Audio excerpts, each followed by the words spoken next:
Kita ke segmen terakhir, masih bersama dengan beberapa narasumber. Sayangnya Bung Martin Simanjuntak harus meninggalkan dialog terlebih dahulu karena ada agenda yang lain. Saya lanjutkan bersama dengan Pak Fikar, Prof. Gayus, dan juga Pak Herman. Saya mau ke Pak Fikar sekarang. Pak Fikar, yang jelas kemudian banding ini nanti bisa lebih berat, bisa lebih ringan. Bagaimana Anda membacanya ini soal kemudian apakah ini bisa lebih besar peluangnya, lebih ringan, atau justru sebaliknya berkaca dari persidangan yang sudah berlangsung kemarin? Ya, saya kira setiap pihak ya di dalam persidangan pidana itu boleh dia menilai apakah perjalanan persidangan itu sudah sesuai dengan yang seharusnya ya memberikan kesempatan kepada semua pihak untuk mengajukan pendapat maupun keberatannya gitu ya. Nah, demikian juga dari pihak negara ya jaksa, saya kira dia memang karena mandatnya ya membela kepentingan umum, menegakkan hukum ya, maka dia juga bisa mengerahkan segala upayanya untuk membuktikan bahwa memang kejahatan itu terjadi gitu. Nah, jadi peradilan inilah yang menurut saya arena untuk memverifikasi gitu apakah sebuah peristiwa itu memang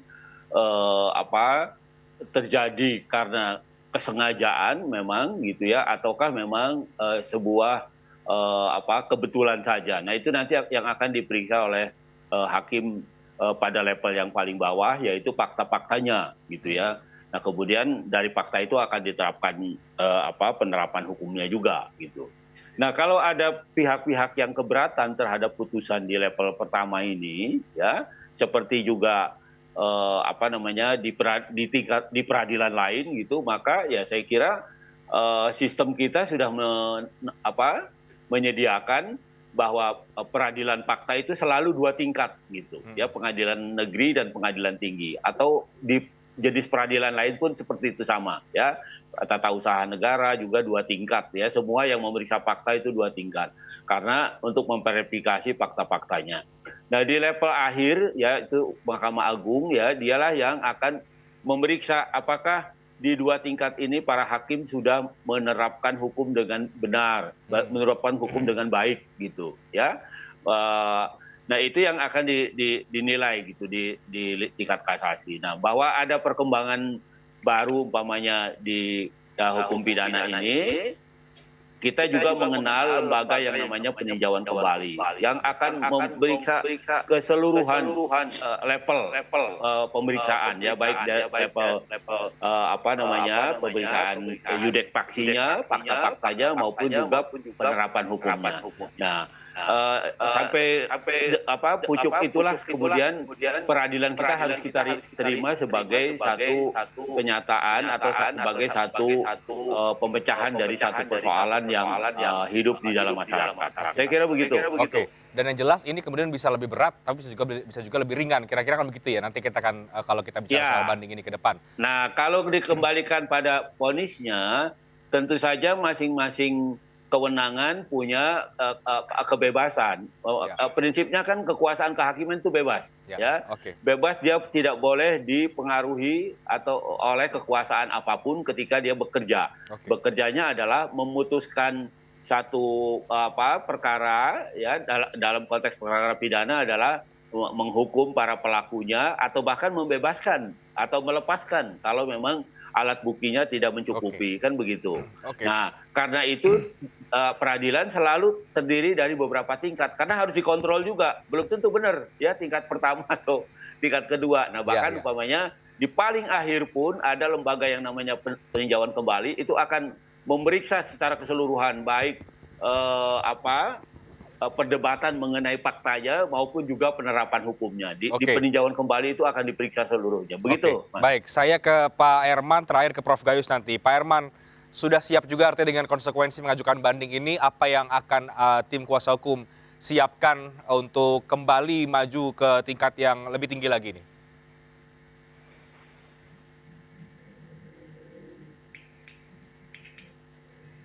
Pak Herman, tampaknya termute lagi, Pak Herman. Oke, bisa diperbaiki terlebih dahulu. Pak Herman, halo Pak. Halo, halo. Oke, sudah Sudah bisa ada Pak? suara saya? Sudah ya? Oke, Suara silakan Pak saya udah Herman. dengar? Sudah bisa Ah, mendengar oke. Pak? Ya udah ya. Jadi karena kita banding udah jelas kita pengen membatalkan itu putusan, pengen merombak itu putusan sesuai dengan apa yang kita perjuangkan pada saat pertama. Jadi kita pengen konsisten.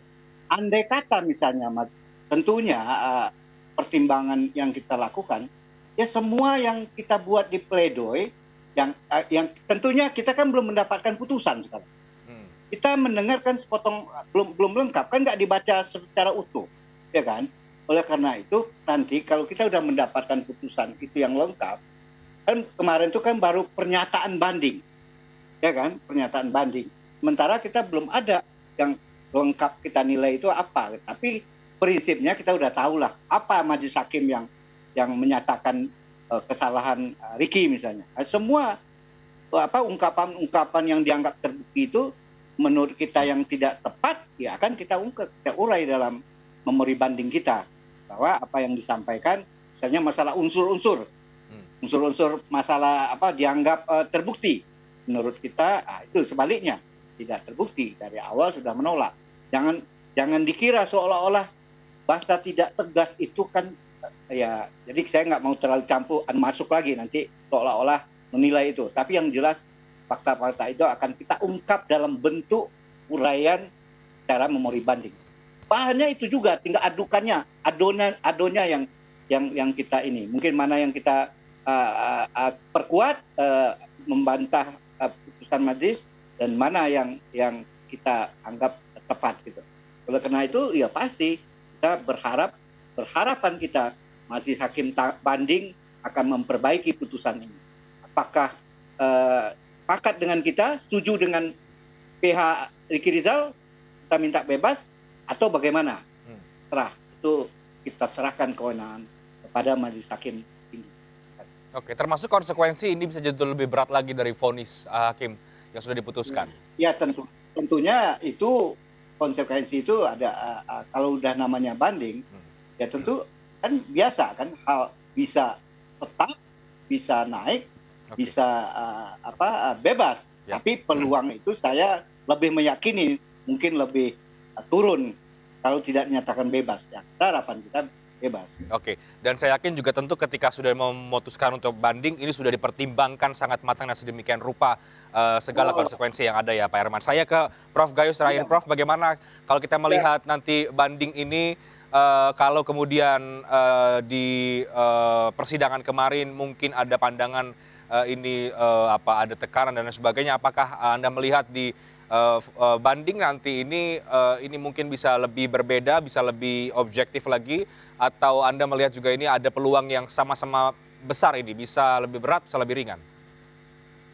Jadi ketentuan untuk Hakim Agung ini menilai ketika di proses di kasasi dan di PK itu semua Hakim Agung yang di kamar pidana yang terlibat di kamar saya, tetapi kan tidak boleh mengulang yang sudah memeriksa di ketika kasasi, tentu tidak boleh lagi mengadili di tingkat PK, hanya itu ya. Tetapi apa sih yang dipandang oleh hakim ini menjadi perhatian ya.